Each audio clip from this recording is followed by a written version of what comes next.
আগে দুজনের অবস্থা ভালো করে নিই, আরো বড় লোক হয়ে নিই, তারপর অন্য চিন্তা করেন। হ্যাঁ ভালো তো করতেই হবে, কিন্তু আমার কাছে যে কথা টাকা আছে সেটা দিয়ে তেমন কিছু করা যাবে না। এই যে ধর আজকে বাজারে গেলাম, কতগুলো টাকা খরচ হয়ে গেল, কালকে তো বাজার লাগবে, এরকম 7 দিন বাজার করলে সব টাকা শেষ হয়ে যাবে। তার মানে আমাকে যা করার 7 দিনের মধ্যেই করতে হইব। জানো রুম্পা, বাবা আমাকে উপর ভরসা করছে, যেমনি হোক তার ভরসার সম্মানটা আমাকে রাখতে হবে। আরে তারা তো আমাকে সবসময় দোয়া করে। আমি এখন আর কাউরে ডরাই না। আগে আমার পরিবার আসছিল না, এখন আমি পরিবার পাইছি। তোমার ভাইকে আমি ডরম খেলি না, আমি কোনো অন্যায় করছি? আমি তো কোনো অন্যায় করি না, তোমার ভালোবাসা বিয়ে করছি। আরে আমাকে ভাইজানরা দেখবা, আমাকে না খুঁজে পাইতে পাইতে কয়দিন পরে এমনি আমাকে বাইনা নিছে। হ্যাঁ আমার কাছে মনে হয় কি জানো, তোমার বোন আছে না, ও একবার আয়া করলে সব কিছু ম্যানেজ করে নিব। আরে জেরিনের কথা অনেক মনে পড়তেছে, কতদিন দেখি না, স্মার্টফোনটা থুয়েছি, ভিডিও কলে দেখতে হয়। হ্যাঁ এখন কথা হইতেছে এলাকার মধ্যে কিছু একটা করতে হবে। ধরো এলাকার মধ্যে কিছু একটা করতে পারলে তুমি সাহায্য করতে পারলা, আর বাবা মারও চোখে চোখে রাখতে পারলাম। কিন্তু কি করবা, একবারও কি ভাবছো? না এখনো তো ভাবি নাই, তুমিও ভাবতে থাকো। কিন্তু যে করে হোক আমি কুলির কাজ করে হলেও 20,000 টাকা ইনকাম করবো। মাত্র 20,000 টাকা?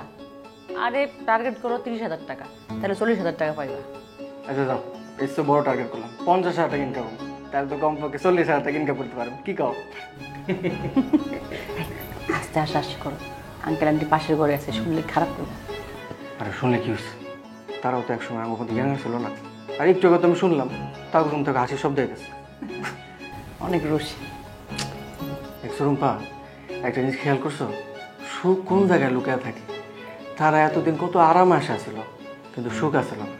কিন্তু আঙ্গুলের আইয়া আমার কাছে মনে হতেছে তারা এখন আগের চেয়ে অনেক বেশি সুখী। আসলেই আপন থেকে পর ভালো, পর থেকে জঙ্গল, সবই আল্লাহর ইচ্ছা। বাবা মা যেহেতু পাইছি, তাকে মন খুলে সেবা যত্ন করতে। আমার তো বাবাও নেই, মাও নেই, আল্লাহ আমার বাবা মা ফিরে দিচ্ছে। যেমনি হোক তাকে সেবা যত্ন কইরা তাদের কাছ থেকে অনেক অনেক দোয়া নিতে হইব। আরে ওনারা তো আমার জন্য সবসময় তো করবো ইচ্ছা। রুম্পা, এই বাসায় আসার পর থেকে কিন্তু তোমার অনেক সুন্দর লাগতেছে।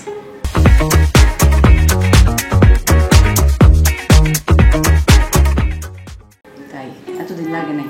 তোমার চোখে যদি সমস্যা ছিল? আরে যদি সমস্যা হবে কেন, এতদিন তো দেখো না প্রথম রকম ঝামেলা ছিলাম, তোমার এই যে একটু মন ভরে দেখবো সে সুযোগ হয়েছে আমার। এখন সুযোগ হয়েছে না, এখন দেখো। ঠিক আছে তুমি বলো, আমি তোমার মন ভরে দেখি।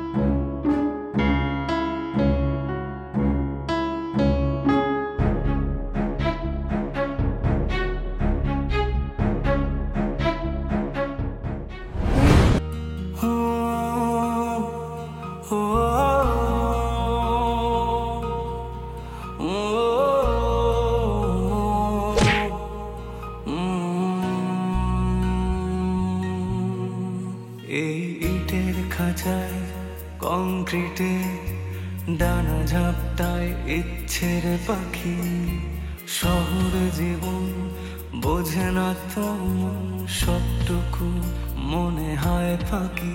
এখানে স্বপ্ন ভাগার কান্না কেউ শুনেও যেন শোনে না, তাই বুকে ব্যথা কালশিটে চোখে শুধু জল ছবি আঁকি। সবটুকু মনে হয় ফাঁকি। বন্ধ মনের অন্ধকারে মোছে না তো কালো, সব কিছু মনে হয় জোনাকির আলো।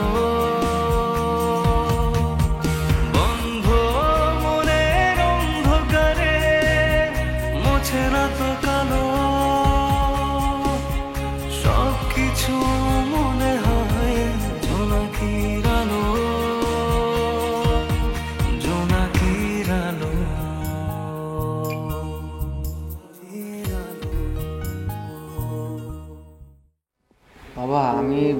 যে একটা হোটেল দিব। মানুষ মাত্র তো খিদা লাগে, সবারই তো খাইতে হয়। ওই এই ঢাকা শহরে তো বাড়ি গোছেরা অনেকেই আসে, অনেকেই বিভিন্ন রকম কাজ করে, সবারই তো খাইতে হইব না? আর খাইতে হলে তো তার হোটেলে যাইতেই হইব। হ্যাঁ, তোমার আইডিয়া ভালো, কিন্তু কথা হচ্ছে একটা হোটেল করতে গেলে তোমাকে আগে একটা পজেশন নিতে হবে, আর একটা পজেশন নেওয়া মানে তোমার অনেকগুলো টাকা দরকার। হ্যাঁ, তা তো দরকার। আবার ফুটপাতে হোটেল দিতে গেলে অনেক রকম ঝামেলা আছে। কারণ যেসব জায়গায় অফিস আদালত আছে, হোটেল শুধু সাধারণত সেইখানেই হয়। এছাড়া হোটেলে রান্না বান্নার জায়গাও তো লাগবে। আমি রান্না করে দিতে পারি, কিন্তু এই বাড়িতে তো জায়গা খুব কম, রান্না করা যাবে না। হ্যাঁ মা, আসলে গ্যাস সিলিন্ডার এত করে রান্না করে খুলাইতে পারবেন না। আর আমারও রান্নার হাত অত ভালো না, আপনি মানুষ অসুস্থ, এত রান্না কেমনে করবেন? তাহলে হোটেল ক্যান্সেল। রূপা, তুমি একটা আইডিয়া দাও না। আমার মাথায় একটা আইডিয়া আছে। কি? বাবা, আমার ছোট বাচ্চা কাচ্চাদের কাপড় চোপড় বিক্রি করতে পারি না? মানে বাসার বাইরে কোথাও টেবিল সেটিং করে সুন্দর করে বাচ্চাদের কাপড় চোপড় যদি আমরা বেশি ভালো হয় না? হ্যাঁ, তোমার এই আইডিয়াটাও ভালো। তো সমস্যা হচ্ছে কি, যে এই বাচ্চাদের কাপড়ের খদ্দের অনেক কম, খদ্দের মানে কেনার লোক কম। আর এসব কাপড় বানানো বা তার বাজারজাত করানো, এগুলো আমাদের কোনো অভিজ্ঞতা নেই। তো যেটা অভিজ্ঞতা নাই সেটা করতে গেলে তো আমাদের অনেক ঝামেলা হবে, অনেক টাকা পয়সারও দরকার। ঠিকই বাবা, ঠিকই বলছে, এটা বাদ। আচ্ছা মা, আপনি একটা বুদ্ধি দেন। আমার মাথায় একটা বুদ্ধি আসছিল, কিন্তু এই মুহূর্তে মনে পড়ছে না। পেয়েছি একটা পেয়ে গেছি। কি বাবা? সবজির ব্যবসা। আমরা সবজির ব্যবসা করবো। সবজির ব্যবসাতে তোমার শুধু একটা ভ্রাম্যমান ট্রলি লাগবে, যেখানে খুশি সেখানে দাঁড়ানো যাবে, এর জন্য কোনো দোকান লাগবে না। আর সবজির দরকার তো শহর প্রত্যেকেরই লাগে, এমন কোনো লোক নাই যে যা সবজি লাগে না। আর সবচেয়ে বড় কথা হচ্ছে পুঁজি অনেক কম লাগবে। বাহ, কিন্তু বাবা, আমি পেঁয়াজ কিনতে গিয়ে এক বাটপাড়ে পাল্লায় পড়ে 30,000 টাকা খোয়াইছি। এমন আমার সবজির উপরে শুনলে ভয় লাগে। আরে তখন তো তোমার সমস্যা ছিল না, ওই লোক ছিল বাটপার। মানে এর পরবর্তীতে তুমি ভয় পাওয়ার কিছু নাই, আমি তোমার সঙ্গে যাবো। না না, তোমার সঙ্গে যাইতে পারো। তুমি বাসায় থেকে আমার সেবা যত্ন করবা, আমি একা সব সামলাইতে পারবো। না না না, আমিও তোমার সাথে যাবো। শুরু, এই যুদ্ধটা হচ্ছে আমাদের জীবন যুদ্ধ, তোমার আমারও। আচ্ছা ঠিক আছে বাবা, আপনি যায়েন, কোনো অসুবিধা নেই।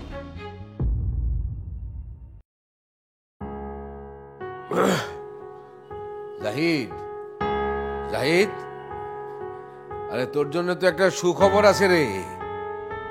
কি সুখবর বাবা? আরে তোর একটা ব্যবস্থা হয়ে যাচ্ছে। কি বলো?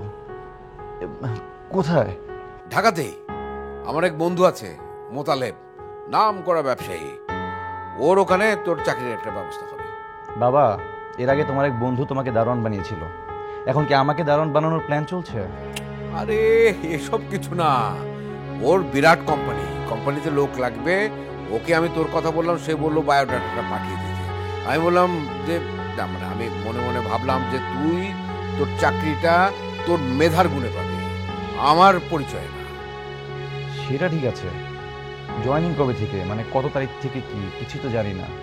আমি সময় নিয়েছি, 15-20 দিন পরে বলেছি। ওহ, তাহলে তো ভালোই, এর মধ্যে আমি সুস্থ হয়ে যাব। বেশ, আচ্ছা একটা কথা বলতে চাই তোকে।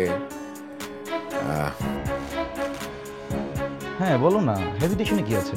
তোর সাথে কি ওই জেরিনের বনাবনি হয়ে গেছে আবার, নাকি?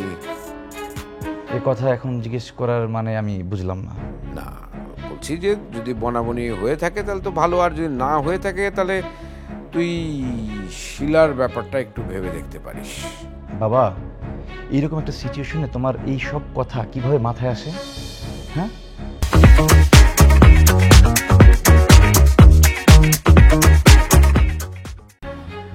আসলে শিলা মেয়েটা খুবই ভালো। আমি জ্যোতিকেও বলেছিলাম যে এ ব্যাপারে তোর সঙ্গে কোনো কথা আমি বলবো না, তারপরও।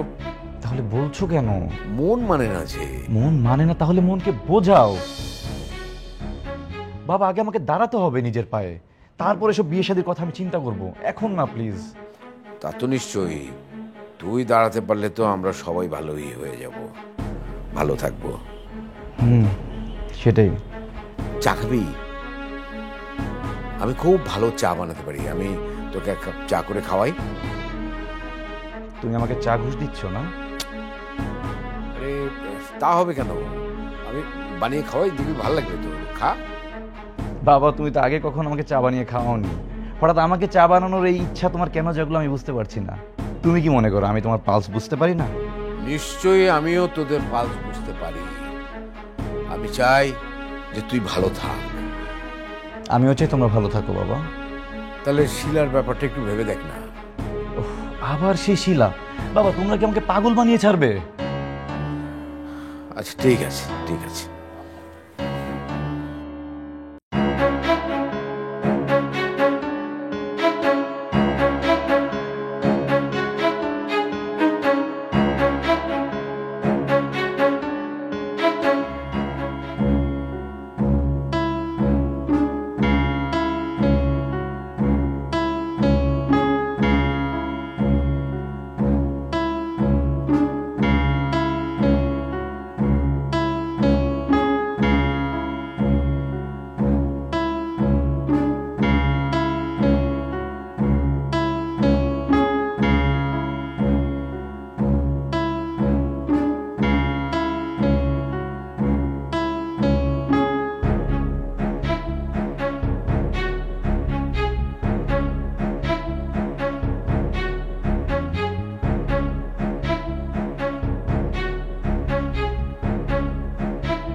সবজির ভ্যান?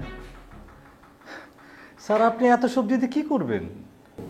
আরে তুই যা ভাবছিস তা না, মানে আমি সবজির ব্যবসা করবো, সেই জন্য আমার একটা ভ্যান দরকার। আমার যে ব্যাংকে টাকাটা ছিল সেটা আমি তুলে নিয়ে এসেছি, শরীরের সাথে মিলিয়ে যে টাকাটা হবে সেটা দিয়ে আমরা ব্যবসাটা করবো। কি বলেন স্যার, আপনি সবজি ব্যবসা করবেন? হ্যাঁ, আমার ভেবে দেখলাম যে এই ব্যবসাটা সবচেয়ে ভালো। তা ঠিক, এটা একটা ভালো ব্যবসা। আমার পরিচিত দু একজন ব্যবসা করে।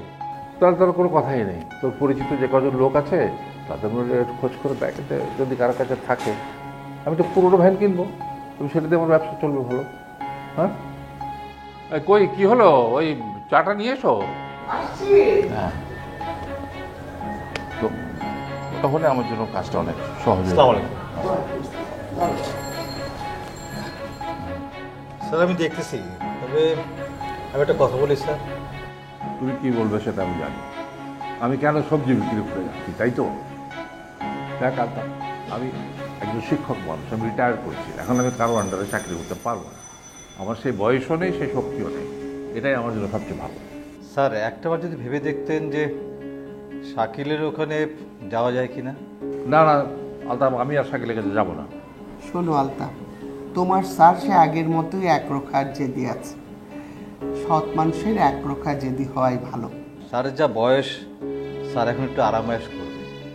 এই বয়সে এসে যদি স্যার সবজি বিক্রি করে, তাহলে কেমন লাগে না ব্যাপারটা?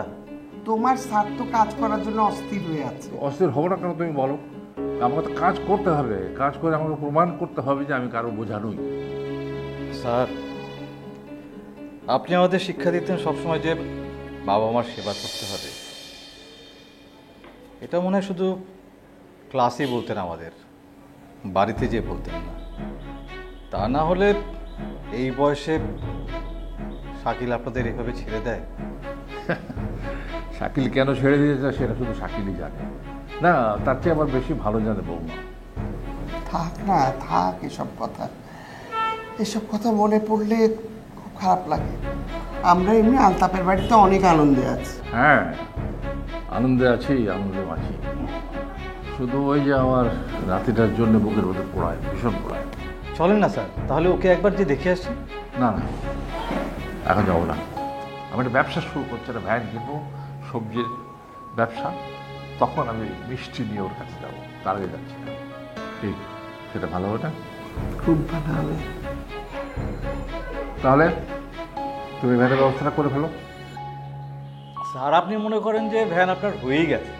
তাহলে তার কোনো কথা নেই, তুমি সুরজকে নিয়ে যাও, দেখো যদি পছন্দ হয় আমাকে জানিও, তাহলে আমি টাকাটা দিয়ে দিই তোকে। এই টাকাটা নিয়ে আসো, যাও।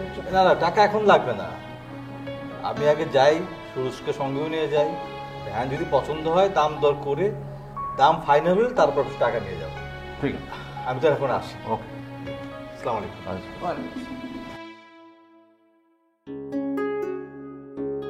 এরকম একটা কাজের লোক হাতের কাছে থাকলে কত সুবিধা। দেখো, এই আমার শিক্ষক জীবনের একটা সফল প্রাপ্তি। কি রে, আকাশ থেকে পড়লি মনে হয়? না বাবা, আকাশ থেকে কেন পড়বো? ছেলেটা ভালো, আমি নিজে দেখেছি। বাবা এই মুহূর্তে না আমি বিয়ে করতে চাই না, প্লিজ। কেন, বিয়ে তো করতে হবে, বিয়ে করবি না কেন? বাবা আমি এই মুহূর্তে বিয়ে করতে চাই না, আর বিয়ে করলেও পরে দেরি হবে। দেরি হবে কেন? মানে এমনিতেই সময় যা খারাপ, দিনকাল যেরকম পড়েছে, আমি তো তোকে নিয়ে অনেক চিন্তায় থাকি। বাবা তুমি অযথা দুশ্চিন্তা করো না তো। আগে ভাইয়া চাকরি করুক, চাকরি পাবে, তারপর ভাইয়া বিয়ে করুক, এরপর আমি বিয়ে করব।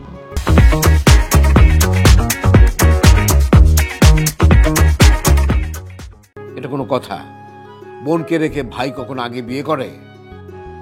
আচ্ছা বাবা, ভাইয়া যদি বিয়ের পরে তার বউকে নিয়ে এই বাসা থেকে চলে যায়, তখন তোমাদেরকে কে দেখবে?